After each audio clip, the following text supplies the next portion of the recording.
प्यारे विद्यार्थियों, पुनर्जागरण ने बौद्धिक चिंतन की प्रक्रिया को आगे बढ़ाया, साथ ही साथ विज्ञानवादी सोच अर्थात नए नए आविष्कारों के लिए लोगों को प्रेरित किया।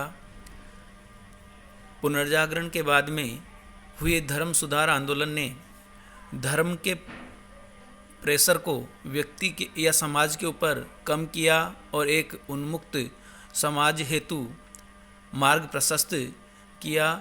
इन दोनों के परिणाम स्वरूप धीरे धीरे वैज्ञानिक सोच और विचारों को बढ़ावा मिला, जिसके परिणाम स्वरूप नए नए आविष्कार हुए, नए नए यंत्र और तकनीक खोजी गई और इन्हीं के सहारे बाद में नई नई मशीनों का निर्माण हुआ और मानव जीवन में मशीनों का प्रयोग शुरू हुआ और मानव जीवन में मशीनों के प्रयोग को ही औद्योगिक क्रांति के नाम से जाना जाता है।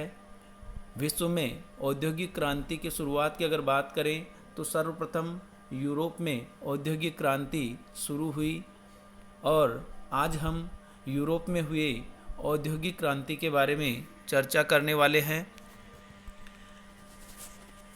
औद्योगिक क्रांति शब्द से तात्पर्य की अगर बात करें तो वैसे तो क्रांति शब्द जो है वो विप्लव या विद्रोह या इस प्रकार के शब्दों को रिप्रेजेंट करता है, परंतु यहाँ पर क्रांति शब्द से तात्पर्य आमूलचूल परिवर्तन से है और औद्योगिक क्रांति के परिणाम स्वरूप मानव जीवन में बहुत बड़ा परिवर्तन हुआ, उत्पादन के क्षेत्र में बहुत बड़ा परिवर्तन हुआ। जैसे ही मानव जीवन में मशीनों का प्रयोग स्टार्ट हुआ, उत्पादन में मशीनों का प्रयोग स्टार्ट हुआ, तो औद्योगिक क्रांति से पूर्व जहाँ पर उत्पादन में मानवीय और पाशवीय बल अर्थात मनुष्यों और पशुओं के बल का प्रयोग किया जाता था, अब उसके स्थान पर मशीनों का प्रयोग किया जाने लगा, मशीनीकरण किया जाने लगा। इसी प्रकार उत्पादन का जो क्षेत्र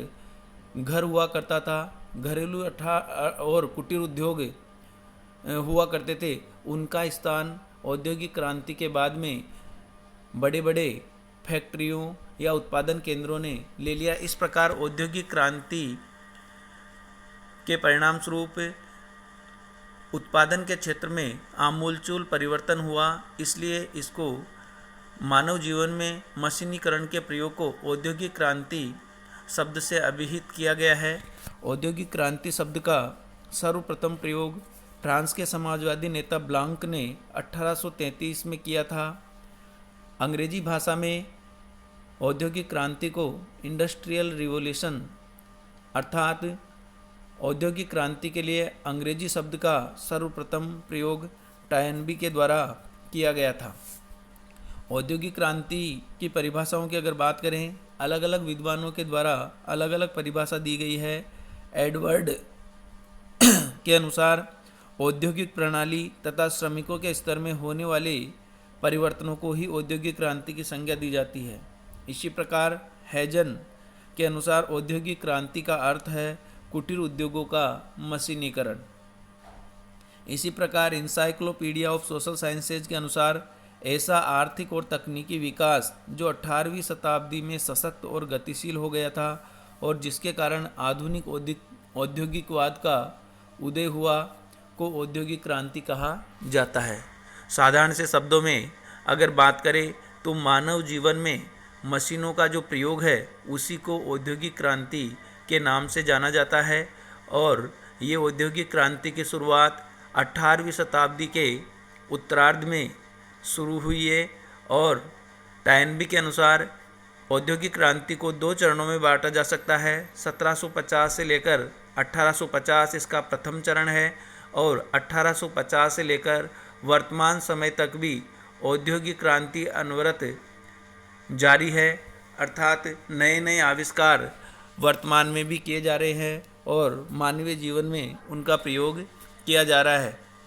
उदाहरण के तौर पे जैसे मोबाइल या सेल फोन जो है, नई से नए आविष्कार उनमें हो रहे हैं, नई से नए परिवर्तन उनमें देखने को मिल रहे हैं। ये सब औद्योगिक क्रांति या यातायात के क्षेत्र में देखें तो औद्योगिक क्रांति अनवरत जारी है।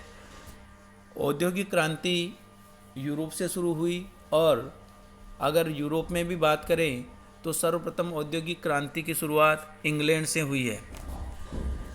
यूरोप के अन्य देशों में भी इंग्लैंड के समान अगर बात करें तो फ्रांस में इंग्लैंड से भी ज़्यादा वैज्ञानिक हुए, उनके द्वारा नए नए आविष्कार किए गए। और इंग्लैंड और फ्रांस की स्थितियाँ भी लगभग एक समान है, परंतु फिर भी इंग्लैंड में ही औद्योगिक क्रांति क्यों हुई, ये जानना बहुत ज़रूरी है। तो औद्योगिक क्रांति की जो शुरुआत है यूरोप में, सर्वप्रथम इंग्लैंड से हुई। और इंग्लैंड से प्रारंभ होने के कारणों की अगर बात की जाए तो लोहा और कोयले की खानों का पास पास होना प्रथम कारण है। औद्योगिक क्रांति या मशीनीकरण के लिए, मशीनों को बनाने के लिए लोहे की आवश्यकता थी, और लोहा एक कठोर धातु है, उसको मनचाहे रूप में ढालने के लिए उसको पिघलाना पड़ता है, और पिघलाने के लिए कोयले का उपयोग उस समय किया जाता था। और इस प्रकार से लोहा और कोयला मशीन बनाने के लिए दो महती आवश्यकताएं थी, और दोनों की खानें इंग्लैंड में पास पास होना औद्योगिक क्रांति का महत्वपूर्ण कारण, इंग्लैंड से प्रारंभ होने का महत्वपूर्ण कारण था। इसी प्रकार से इंग्लैंड का विस्तृत औपनिवेशिक साम्राज्य जो है वो भी औद्योगिक क्रांति के लिए प्रेरित कर रहा था। पुनर्जागरण के फलस्वरूप जो भौगोलिक खोजों का जो दौर शुरू हुआ, और उसके बाद में उपनिवेश बनाने की जो प्रक्रिया प्रारंभ हुई, उसमें इंग्लैंड का जो औपनिवेशिक साम्राज्य था वो सबसे बड़ा था। और औपनिवेशिक साम्राज्य से कच्चा माल प्राप्त करना और तैयार माल को वहाँ के बाज़ार में खपाना आसान था, और ये जो है उत्पादन को बढ़ाने के लिए ये प्रेरित कर रहा था, जो केवल औद्योगिक क्रांति से ही संभव हो सकता था। इसी प्रकार इंग्लैंड का जो समाज था वो भी मुक्त समाज था। यूरोप के अन्य देशों की तुलना में यहाँ के समाज की संरचना उदार थी, और कोई भी व्यक्ति किसी भी प्रकार के व्यवसाय को अपना सकता था, और इसी मुक्त या उन्मुक्त सोच ने उद्योगों को बढ़ावा देने के लिए प्रेरित किया। इसी प्रकार इंग्लैंड की राजनीतिक जो स्थिति थी वो भी स्थायित्व वाली थी, अर्थात यहाँ की शांति व्यवस्था की स्थिति थी। इसने भी जो है नए नए प्रयोगों को बढ़ावा दिया, नए नए आविष्कारों को बढ़ावा दिया।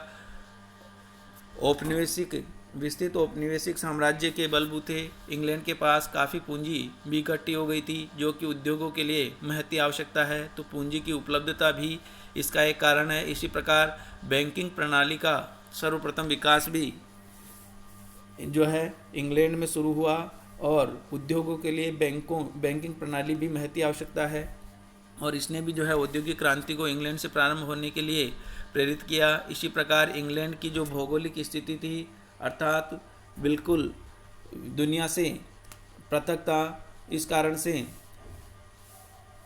और साथ ही साथ समुद्री रास्ते से वो दुनिया से आसानी से जुड़ भी सकता था। व्यापार हेतु समुद्र तट अर्थात बंदरगाह हेतु समुद्र तट भी जो है पर्याप्त मात्रा में इंग्लैंड में उपलब्ध थे, और इंग्लैंड की भौगोलिक स्थिति ने भी औद्योगिक क्रांति को यहाँ से शुरू होने में सहायता की। इसी प्रकार इंग्लैंड का जो लोग थे, यहाँ पर जो वैज्ञानिक आविष्कार हो रहे थे, उन नए नए आविष्कार करने वाले वैज्ञानिकों को भी यहाँ पर विभिन्न समूहों के द्वारा, विभिन्न संगठनों के द्वारा प्रोत्साहित किया जाता था, पुरस्कृत किया जाता था, और इस कारण से नए नए वैज्ञानिक आविष्कार हुए, नई नई मशीनों का जो है निर्माण हुआ, और उनका मानव जीवन में या उत्पादन के क्षेत्र में उनका प्रयोग हुआ, जिसके कारण से इंग्लैंड में औद्योगिक क्रांति संभव हुई। औद्योगिक क्रांति के परिणाम स्वरूप या परिवर्तनों की अगर बात करें तो औद्योगिक क्रांति की शुरुआत सर्वप्रथम वस्त्र उद्योग से हुई, और वस्त्र उद्योग में या वस्त्र निर्माण में आमूलचूल परिवर्तन हुआ, जिसको हम निम्न प्रकार से समझ सकते हैं। वस्त्र औद्योगिक क्रांति से पूर्व वस्त्र हाथ से बनाया जाता था, और एक प्रकार का कुटीर उद्योग था, अर्थात घर के व्यक्ति ही आपस में मिलकर जो है वस्त्र उद्योग बनाते थे, परंतु जनसंख्या में वृद्धि और धीरे धीरे मांग में जो वृद्धि हुई उसकी पूर्ति उस तरीके से नहीं हो पा रही थी।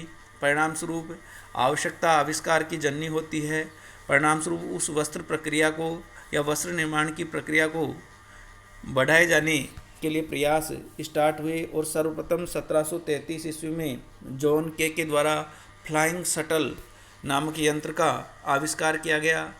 विद्यार्थियों वस्त्र को बनाने के लिए कताई और बुनाई, कताई अर्थात सूत बनाना और बाद में उसको कपड़े के रूप में बुनना, ये दो महत्वपूर्ण प्रक्रियाएं हैं, कातना और बुनना।